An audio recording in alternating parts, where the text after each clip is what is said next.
আসসালামু আলাইকুম বন্ধুরা, স্বর্ণালী কিচেনে তোমাদের স্বাগতম। স্বর্ণালী কিচেন মানে তোমরা জানো সহজ রেসিপি। আজকেও তোমাদের সাথে শেয়ার করতে চলেছি অনেক সহজভাবে চিকেন রোস্ট। আর এখানে আমি 8 পিস রান্না করব, কোনো প্রকার প্যাকেটের মশলা ছাড়াই এটা আমি রান্না করে দেখিয়ে দেব তোমাদেরকে। আর এটা খেতে অসম্ভব মজার হয়ে থাকে, আর এটার ফ্লেভারে পুরো বাড়ি ঘর ভরে যাবে। এত সুন্দর একটা স্মেল করবে এই রান্না থেকে। চলো তাহলে কথা না বলে আমি দেখিয়ে দিচ্ছি আমি কিভাবে রান্না করেছি। আমি চুলায় একটা প্যান বসিয়ে এখানে দিয়ে দিচ্ছি 1/3 কাপ তেল। তারপর তেলের মধ্যে দিয়ে দিচ্ছি এলাচ। আমি একটু মুখটা ফেটিয়ে 6 থেকে 7টা এলাচ দিয়ে দিয়েছি।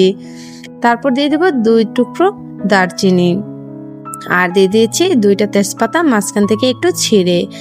এখন মশলা থেকে হালকা একটু ফ্লেভার বের হবে, তখন দিয়ে দেবো এখানে পেঁয়াজ কুচি। আমি এখানে 1 কাপ পরিমাণে পেঁয়াজ কুচি দিয়ে দিয়েছি। তারপর পেঁয়াজটাকে ভালো করে ভেজে একদম ব্রাউন কালার করে নেব। এই তো আমার পেঁয়াজের বেরেস্তাটা তৈরি হয়ে গেছে। এখন এর মধ্যে দিয়ে দেব পেঁয়াজ বাটা। আমি পেঁয়াজকে ব্লেন্ডার করে নিয়েছি, এখানে দিয়েছি 1/3 কাপ। তারপর এটাকে ভালো করে কষিয়ে নিয়েছি পেঁয়াজের সাথে পেঁয়াজ বাটাটা। তারপর দিয়ে দেব এখানে রসুন দিয়ে দিচ্ছি এখানে আমি 1.5 টেবিল চামচ। আর দিয়ে দেব এখানে আদা দিয়ে দিচ্ছি এখানে 2 টেবিল চামচ।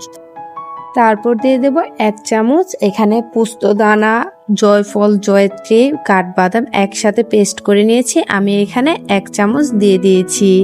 তারপর একসাথে ভালো করে এগুলোকে কষিয়ে নেব। প্যাকেটের মশলা ছাড়া যখন তোমরা রোস্টটা রান্না করবে তখন অবশ্যই তোমাদেরকে এখানে এই বাটা মশলাটা ইউজ করতে হবে। এই জয়ফল আর জয়ত্রী দেওয়ার ফলে কিন্তু সুন্দর একটা স্মেল করবে এই রোস্টের মধ্যে। তারপর ভালো করে মশলাটা কষিয়ে নেওয়ার পর আমি দিয়ে দিচ্ছি এখানে 10 থেকে 12টি কাঁচামরিচ। এখানে আমি আস্ত কাঁচামরিচ দিয়েছি। তারপর দিয়ে দেব এখানে 1 টেবিল চামচ মরিচের গুঁড়া।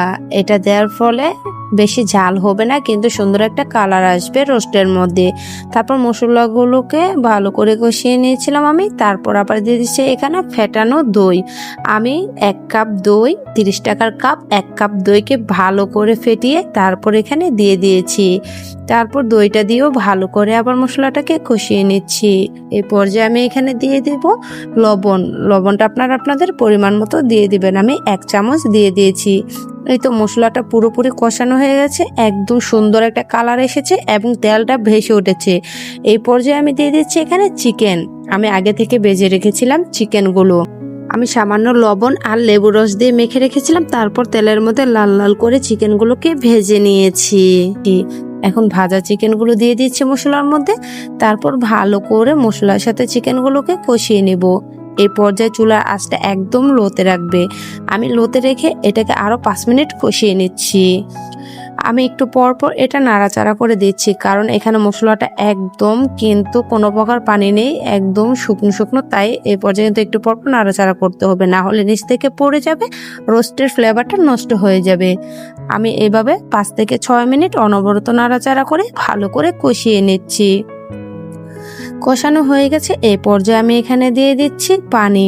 আমি এখানে 2 কাপ পরিমাণে পানি দিয়েছি, মেজারমেন্ট কাপে 2 কাপ। এখন আমি সবকিছুকে ভালো করে একসাথে মিশিয়ে নিচ্ছি। এটাকে ভালো করে একটা বলক তুলে নেব। ভালো করে বলক চলে আসার পরে আমি এটাকে ঢেকে দিচ্ছি। এই তো বলক চলে আসছে। এখন আমি ঢাকনা দিয়ে ঢেকে এটাকে আরো 10 মিনিটের মতো রান্না করে নিচ্ছি। 10 মিনিট পরে ফিরে আসছি। 10 মিনিট পরে ফিরে আসলাম। এই তো এখান থেকে চিকেন থেকে কিন্তু আরো কিছু পানি বের হয়েছে। আমার চিকেনটা কিন্তু মোটামুটি কুক হয়ে গেছে। এখন আমি এখানে আর ঢাকনাটা দেব না। এখন আমি এটাকে মিডিয়াম আছে একটু পরপর নাড়াচাড়া করে রান্না করে নিচ্ছি, পুরোপুরি পানিটা টেনে যাওয়া পর্যন্ত এবং তেলটা যাতে ভেসে ওঠে। এরকম করে আমি আরো 10 মিনিটের মতো রান্না করে নিচ্ছি। 10 মিনিট পর তোমরা দেখতে পাচ্ছ একদম ঝোলটা মাখো মাখো হয়ে গেছে এবং তেলটা বেশি উঠেছে। এই পর্যায়ে আমি দিয়ে দিচ্ছি এখানে চিনি। আমি দিয়ে দিচ্ছি এখানে 1 টেবিল চামচ চিনিটা দিয়ে আবার মিশিয়ে নিচ্ছি। এই পর্যায়ে কিন্তু নাড়াচাড়া বন্ধ করা যাবে না, একটু পর পর নেড়েচেড়ে দিতে হবে আর খুব আলতো করে নাড়াচাড়া করবে। এই পর্যায়ে চিকেনটা পুরোপুরি সিদ্ধ হয়ে গেছে, ভেঙে যাওয়ার চান্স থাকবে। তারপর দিয়ে দিচ্ছি সবার শেষে এখানে গুঁড়া দুধ। আমি এখানে 2 টেবিল চামচ দিয়ে দিচ্ছি গুঁড়া দুধ। গুঁড়া দুধটা দেওয়ার ফলে এটা টেস্টটা আরো বেশি বেড়ে যায়। হাতের কাছে থাকলে অবশ্যই দেওয়ার চেষ্টা করবে, আর হাতের কাছে না থাকলে স্কিপ করতে পারো, এতে সমস্যা নাই, কিন্তু দেওয়ার ফলে টেস্টটা আরো বেশি ভালো আসে। তারপর এটাকে আমি ভালো করে মিশিয়ে নিচ্ছি। এই তো তোমরা দেখতে পাচ্ছ মাশাআল্লাহ কতটা লোভনীয় মনে হচ্ছে আমার চিকেন রোস্টটা। আর এটার ফ্লেভারে পুরো বাড়িঘর আমার একদম ভরে গেছে। এটার ফ্লেভারটা পুরো বিয়ে বাড়ির রোস্টের মতোই আসে, আর এটা খেতেও একদম বিয়ে বাড়ির রোস্টের মতোই হয়ে থাকে। তো অবশ্যই বাসায় একবার হলে এভাবে তোমরা বাসায় ট্রাই করে থাকবে এই চিকেন রোস্টটা। তো আজকে এই পর্যন্তই, সবাই ভালো থাকবেন। আসসালামু আলাইকুম।